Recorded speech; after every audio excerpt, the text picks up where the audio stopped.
That's Kong. He's king around here. Kong is not the only king. You're hiding something out there, and it is going to send us back to the Stone Age. Godzilla. The myths are real.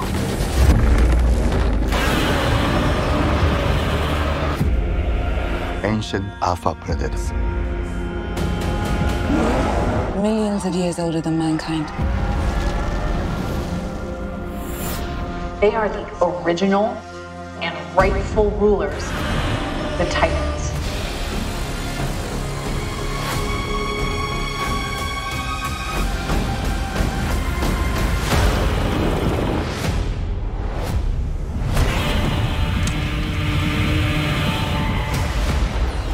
In 1954, we awakened something.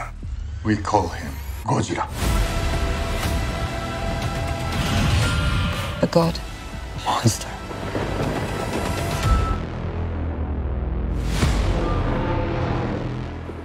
Nature has an order to restore balance. The arrogance of man is thinking nature is in our control, and not the other way around.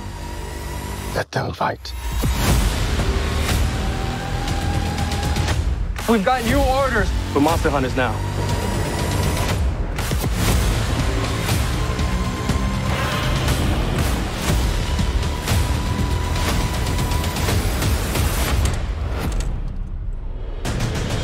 Skull Island, a place where myth and science meet. Is that a monkey? We're all gonna die together out here. You should have come here.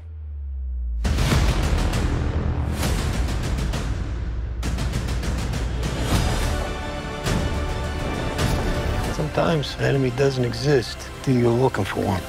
It's time to show Kong that man is king. This island is just the beginning.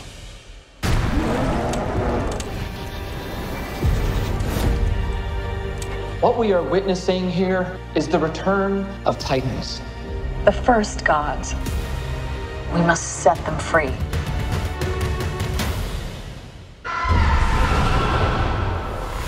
Mothra. Rodan. Ghidorah. They're hunting. They all respond directly to an alpha. My God. Zilla.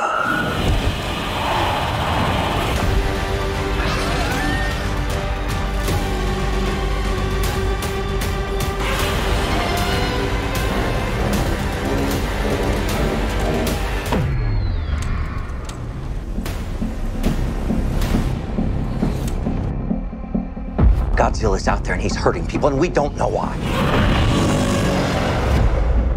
We need Kong. There can't be two Alpha Titans. This won't end until one of them submits. Who bows for who? Kong bows to no one. Good luck, big fella.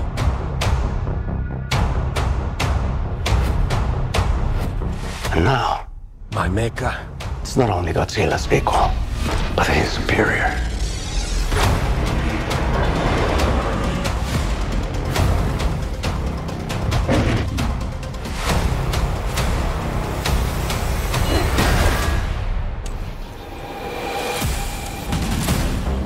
After Mechagodzilla, we realized that there were some threats that even Kong couldn't face. Humanity is lucky Godzilla's fighting the battles we can't. What is that? That's not Kong. Oh, well, we have to find out what that was, right? A powerful and ruthless ape, desperate to conquer the surface world. Scar King. What's Godzilla gonna do on his own? He won't be on his own.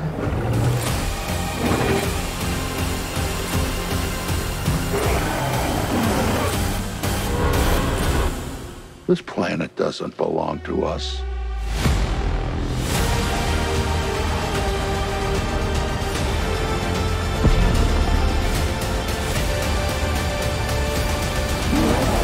question is how long before they take it back.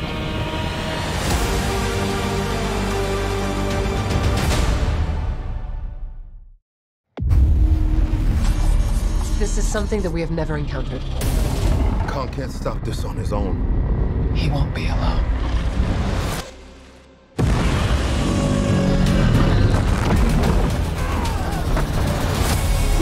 It's exciting to have Godzilla x Kong coming out on the 10th anniversary of the Monsterverse. It's really spanned generations, this story. So to see how it's transitioned over the years, it's just a fun ride. 3. All right, let's go. It's all been leading to this. 2. I'm not ready. And 1. Oh my God! This is a Monsterverse Day of Reckoning.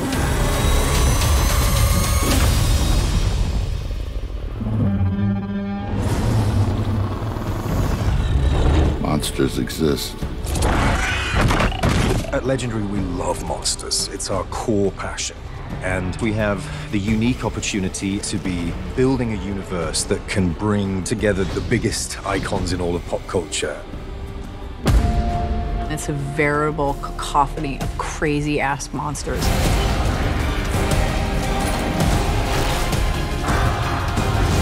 How many of these things are there? My agency is known as Monarch. We specialize in the hunt for massive unidentified terrestrial organisms. Let me list all the ways you're gonna die.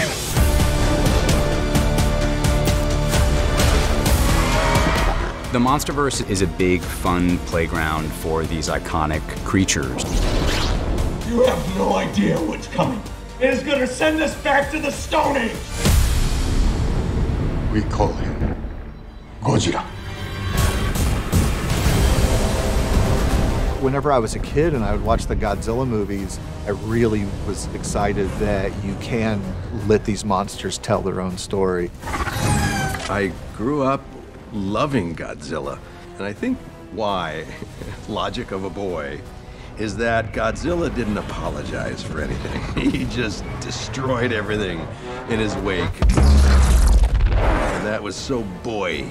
You know, crush everything. And how everybody knows that, you know, if you see Godzilla, it's gonna be destruction, fire, like all kinds of great special effects. So I love Godzilla. I was obsessed. So you'd want to make Godzilla our pet? No. We will be his. Godzilla is nature's wrath. And Mother Nature isn't good or evil, she just is. And we get what we deserve. That's why it had such lasting power. It's a very poetic construct. The legacy of it definitely is weighted on my shoulders, and knowing that every fan that has been watching it since they were younger, it means so much to them. You want to get it perfect. Oh my God. Is that a monkey? That's Kong. Kong is film history. Before Star Wars, before everything, it's what blew open the doors for so many people on what was possible or imaginable with cinema. Kong is an icon of motion pictures. We're captivated by Kong's ability to terrify and inspire awe and wonder. Is it just me, or has he been working out?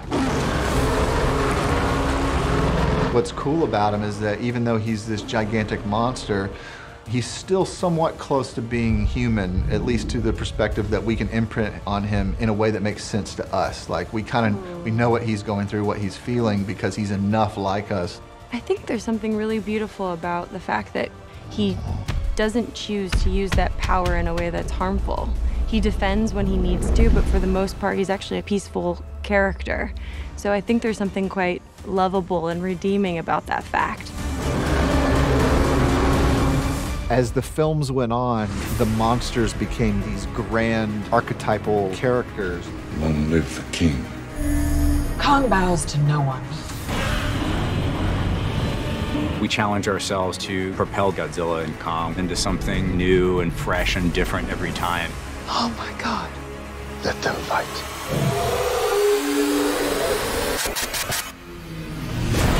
Once you've seen Godzilla and Kong have the most ultimate battle, the next part of their journey is the team up.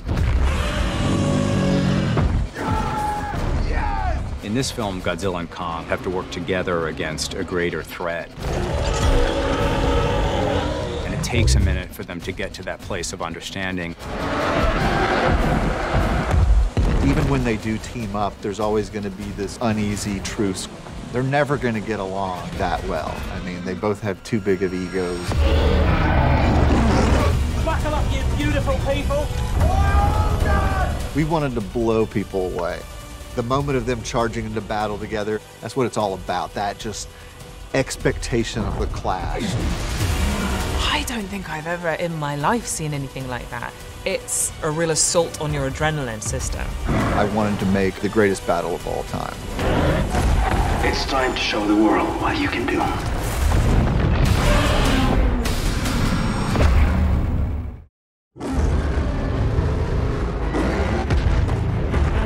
Now I have seen everything. The Rio sequence is a ton of fun to develop. We knew we wanted a major brawl at the end of this film in a major city. Everything you don't think of when you think of Rio is what we wanted to approach with this wonderful finale. You can't make a MonsterVerse movie without destroying a city.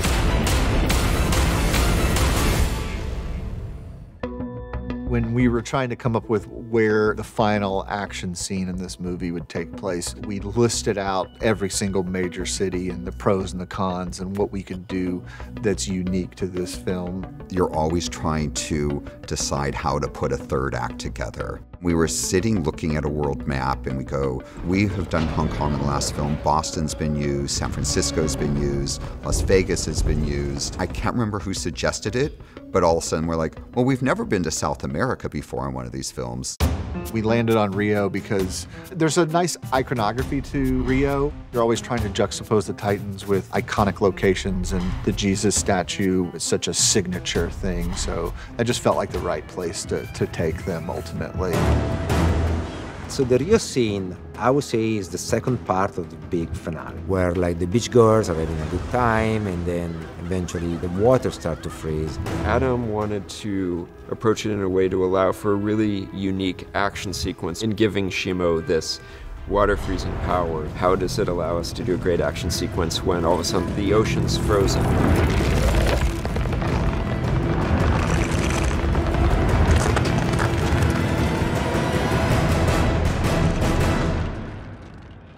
Camera set, and action. We were fortunate enough to be able to shoot this film all over the world. We shot primarily in the Gold Coast in Australia. We were able to double the iconic Surfers Paradise Beach for some moments in Rio de Janeiro.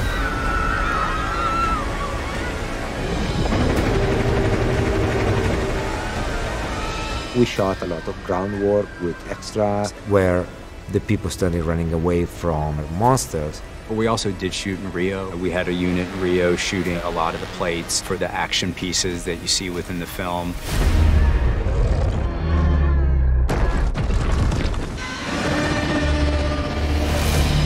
We shot plates in Iceland, Hawaii, and even Rio.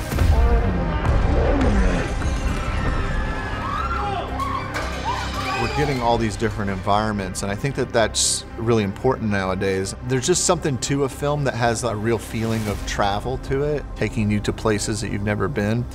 And even though some of the places we're taking the audiences are totally fantasy, we want them to feel grounded in a way. And so utilizing real locations and those kind of things is a way of doing that. This major final battle in Rio, it starts at Ipanema Beach, so on the ocean, on the beach, and then we get into the city and destroying a few buildings. We're seeing these four characters come together. It allowed for us to really spotlight the agility of Scar King. I knew right out the gate that I wanted a nemesis for Kong, another ape, but would be more agile than Kong. I wanted something that was more lanky. He's like the Bizarro Kong. He's everything that Kong's not. Knowing that you can actually believably make these big monsters have weapons, I instantly knew I wanted Scar King to have some sort of whip type thing, and the idea that he's taken some sort of spinal cord off a creature and he's turned it into a whip.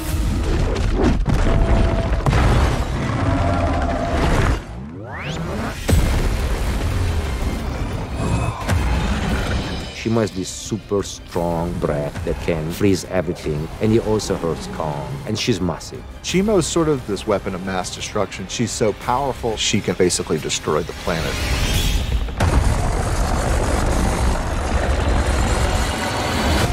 It's always cool to send our Titans on the surface and destroy some cities and scare the people. There was just something kind of exciting about the ultimate battle with a big ice titan and putting that in a famously warm, sunny place. We were able to do this incredible sequence in Rio, shooting it in a way you've never seen it. It was a challenging one to figure out, but with Shimo and her ice breath and Scar King and Kong and the sheer power of Godzilla, it's a city battle like we haven't seen before.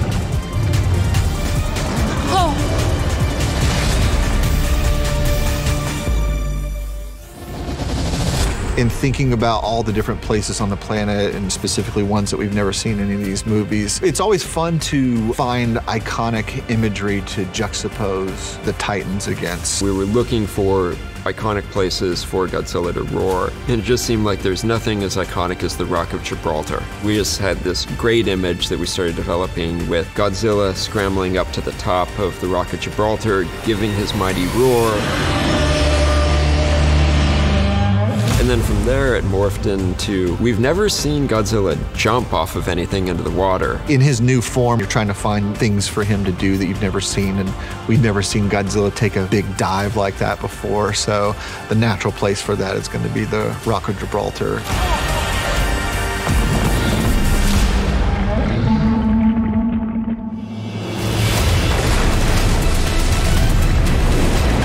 I mean, this movie, I think we shot in 7 or 8 different countries. It was important to us to really go to a lot of these places and get real photography there. Alessandro, the VFX supervisor, he also doubled his second unit, and he went out to Gibraltar. And of course, The Rock was shot in Gibraltar. I went there and shot from the helicopter and from the ground.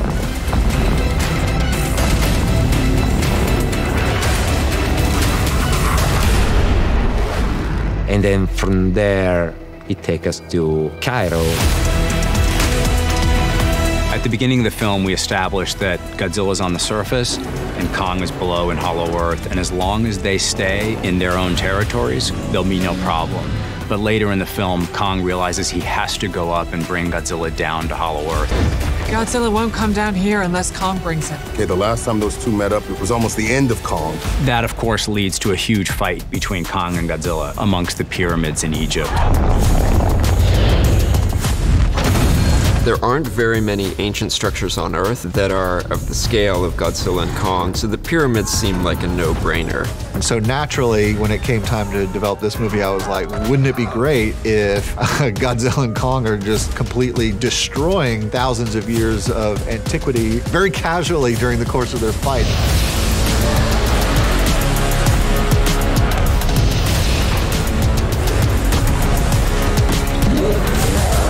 There's a great beat in the Egypt battle. Kong does the sort of cheap move of throwing sand up and getting in Godzilla's eyes.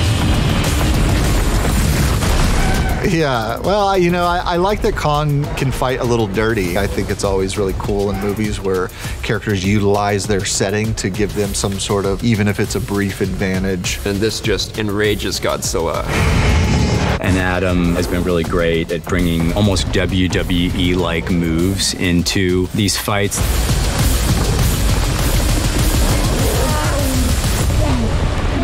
The Egypt fight really is not about winning or losing. This isn't a rematch. This isn't a Godzilla versus Kong 2, because Kong's not going there to win.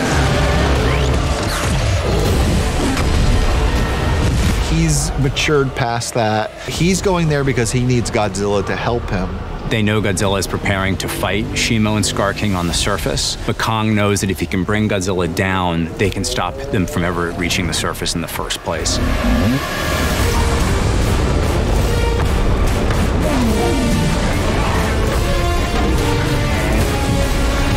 That's obviously not going that well.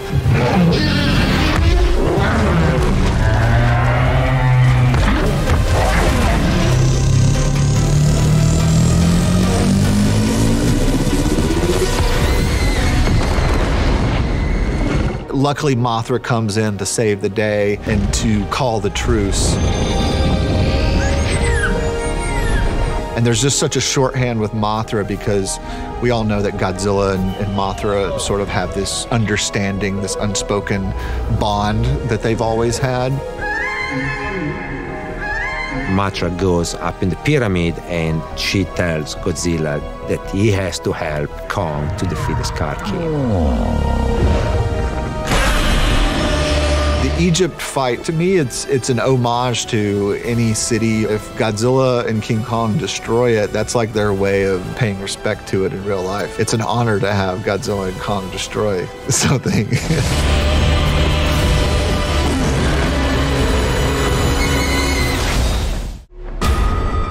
With the chemical reaction, this liquid metal becomes an engineering mechanism, forcing the two electromagnetic pyramids together, causing an anti-gravity shockwave, but only for a few minutes. After that, everything that is up will come crashing down.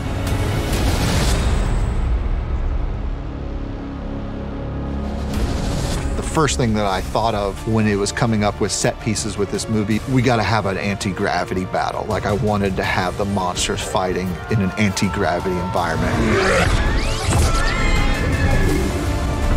Yes! Yes! She's protecting the portals! The zero-gravity battle in the film was actually the first thing that Adam pitched to us when he had this idea to set more of the film in Hollow Earth. To spend more time specifically in Kong's POV and the journey of the film. In Godzilla vs. Kong, we established that gravity doesn't quite function the way it does for us on the surface within Hollow Earth. That's an opportunity to get Godzilla to do some Showa-era crazy stuff. And for Kong to do some wild things that you've never seen before. I'm so excited about that sequence. I mean, it's what you want to see as a fan, right? Titans fighting in a way that you've never seen them fight before.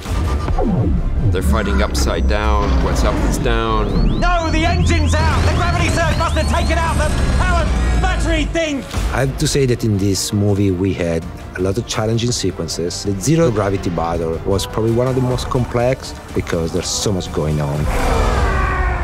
Really, the visual development of the film pushed towards this one amazing sequence. As a visual reference for this sequence, we spent a lot of time looking at this giant crystal cavern that was discovered in an incredibly deep mine in Mexico. It's such a challenge to try to find new ways for monsters to fight that you haven't seen before. The zero gravity gave us sort of license to really bring out a grounded version of the absurdity of the Showa films where Godzilla can fly through the air and drop kick and stuff. When I first read the script, you read this paragraph where maybe in 3 lines they describe gravity disappear and there are titans fighting zero gravity, and go and figure that out. But you have to cover like 9 minutes of movie. The scene starts that we are in the Pyramid Square in the Malenka village, where trappers come with the heave and save Dr. Andrew, Bernie, the Iwi Queen.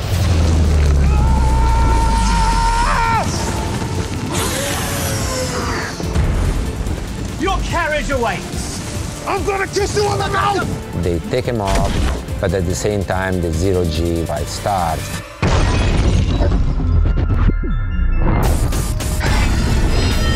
Single instant, all the Titans are floating. They're pushing off the walls, pushing off boulders. We get to see Kong and Godzilla and Suko and Shimo and Scar King figure out how to combat each other in a totally weightless environment.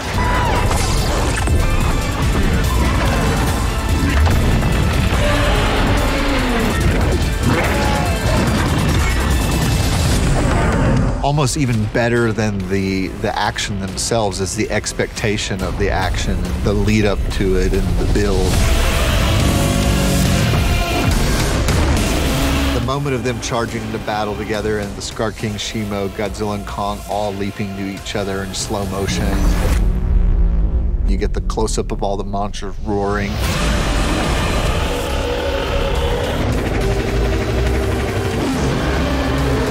That's the goal of this movie. We have Scar King, we have Godzilla, Shimo, Kong, Zuko fighting where like everything is going out of control. The zero gravity battle is like, I would say, 95% fully CG. It was an intense sequence. It was fun to work with, but it was complex.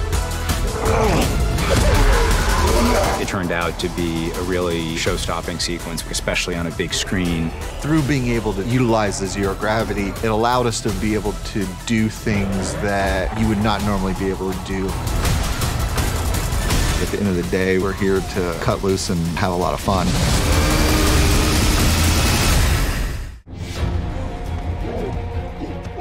One of my favorite characters in the film is the character of Zuko. He was a young great ape who goes on a journey with Kong. We see Kong really take this young ape as his surrogate son. Is that a mini Kong?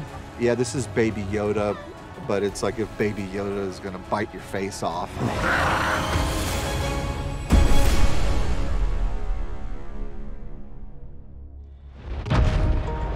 The idea of this film came from the concept of doing a Son of Kong movie. And so that's what was always in the back of my head as I was developing this. Is like, okay, there's gonna be a son character, but how do you get there with Kong? And what would this character be like? The only thing that I knew going into the development of him is I knew that he needed to have really big, cute eyes. And I wanted to figure out, like, can we do something that's both cute and tough at the same time?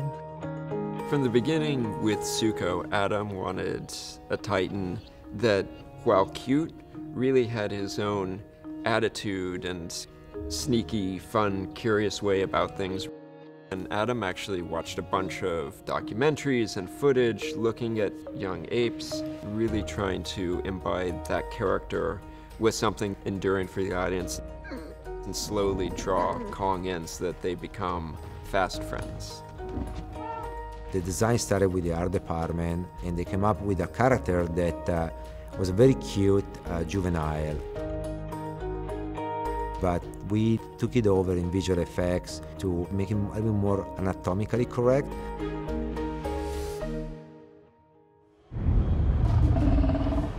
Zuko looked like this little cute creature, which actually Kong is amazed to find.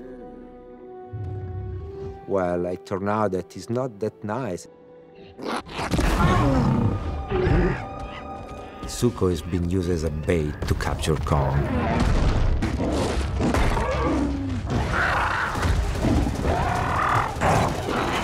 The idea of Kong using Zuko as a weapon was something that VFX supervisor Alessandro came up with.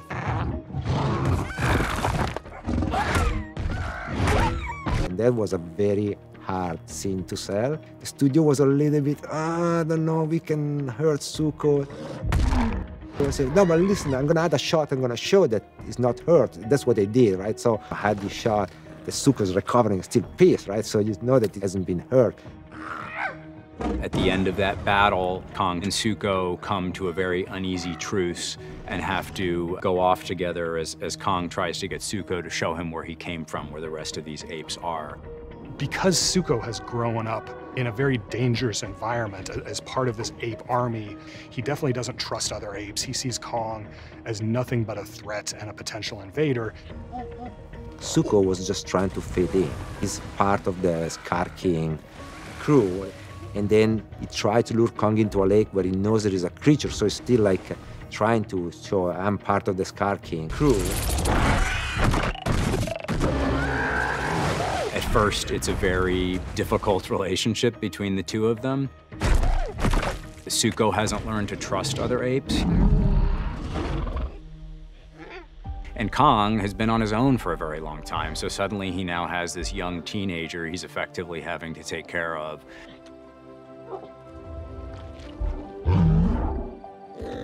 Zuko starts to have this friendship slash captive hostage kind of relationship with Kong and brings him back to the tribe.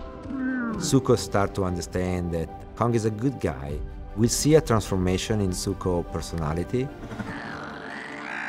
It's been very challenging because our monsters, they don't talk, so a lot of this emotion has to come from the body language and the facial expression. So there's some really fun, heartwarming moments as that relationship comes together, and it crescendos to a really great place where we see Zuko come into his own. Zuko comes to learn from Kong that there is another way, that one doesn't have to rule by fear, that kindness and empathy can go a long way. We intentionally did this moment where he beat on his chest to emulate Kong, because Kong's become his adopting dad. I think it's a great relationship in that you have this little Titan who's just constantly going to be getting Kong into trouble and then hoping Kong can get him out of it, which is kind of their dynamic on this film, the sort of mismatched couple. And I bet that that could take MonsterVerse in some fun places.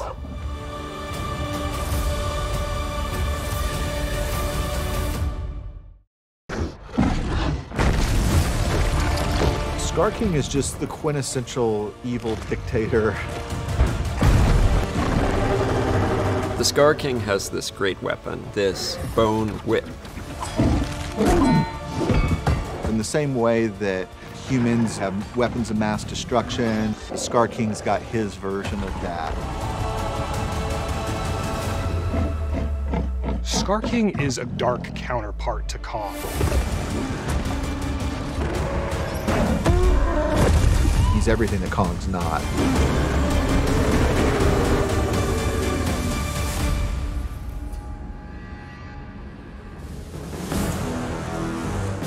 Normally when you're doing a Godzilla or King Kong movie, humanity is the biggest threat. Being able to come up with a villain like the Scar King, it opened the door where we could tell that same evil side of humanity story, but from the monster perspective. And that means creating an even bigger threat that the Scar King is in control of. He's taken over this tribe of apes in Hollow Earth, and he's running the show down there, and he's doing it in the most self-serving way possible. If you look in his throne room scene, you can kind of see that he even has like a little harem. There's little apes that are clearly little Scar King apes. As far as the Scar King knows, Hollow Earth is the entire universe. He doesn't necessarily know that the surface world is up there until he goes through that portal and sees our world for the first time. And when he does, you can see that hunger in his eyes.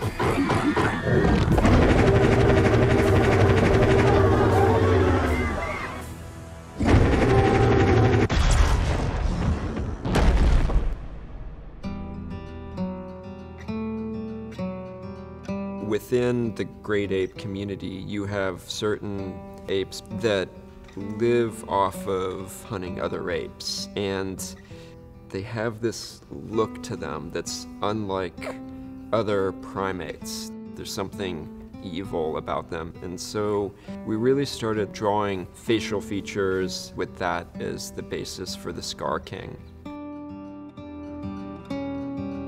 I wanted a nemesis for Kong that was going to be another ape, but would be more agile than Kong. He's taller, he's slim, his arms are extra long, he's lanky, his colors are vibrant and red, whereas Kong, deep down, there's something kind of gentle about him. This one's scary and ruthless. His actual fur color isn't red. He's painted himself that way, and you can see all the other apes have these marks on their body, and that's sort of them pledging their allegiance. There's even a ranking system. You can see some of the guards, they also have red paint on their face, whereas the worker ones don't have the red paint on their face. I like that he's called the Scar King, although he himself is one of the least scarred apes, because it implies something even darker about him, about how he identifies like his loyal guard through scarring them. For the Loyal Guard, we were looking at chimpanzees that are older, have started losing hair, so that you really start to see their muscular nature.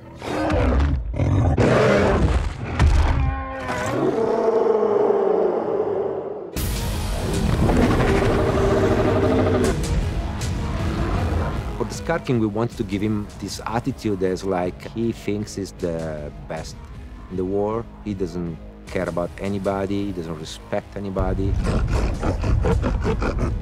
So we wanted to make sure that this personality was coming through his body language and the way he looked at the other Titans, always to impose himself.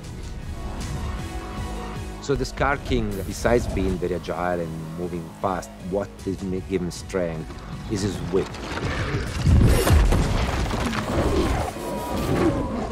One of the things I was most proud of in GBK was coming up with the axe for Kong. And so coming into this film, I instantly knew I wanted Scar King to have some sort of whip type thing, and he's taken some sort of spinal cord off a creature and he's turned it into a whip. But this weapon is powerful because there is a crystal embedded in the whip.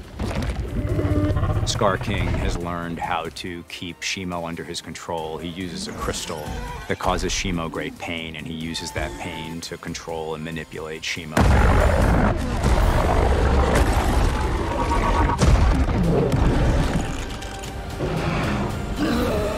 Scar King's by far the smartest opponent we've ever seen in these movies. He's been able to create this army of Kongs. He's been able to capture and weaponize Shimo and use that as the battering ram to fight his way out of Hollow Earth and potentially enslave the surface world as well.